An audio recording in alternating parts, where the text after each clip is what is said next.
Chetia and I am a student of Vivekananda Kendra Vidyalaya, NEEPCO, KIMI, West Kameng District, Arunachal Pradesh.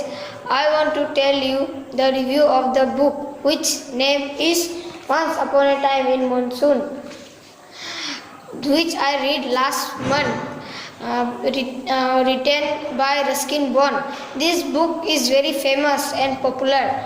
One of the best and wonderful book which I have ever read.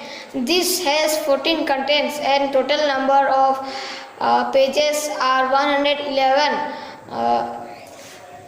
Once Upon a Monsoon Time is author recalls of his childhood spent in old palace by his grandmother's house in Dehradun.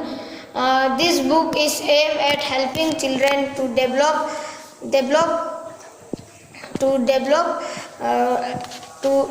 the reading habit and discover the joy of habit.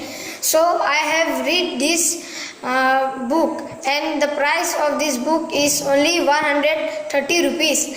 So I want to tell you that you have to read this book, and this book is very interesting.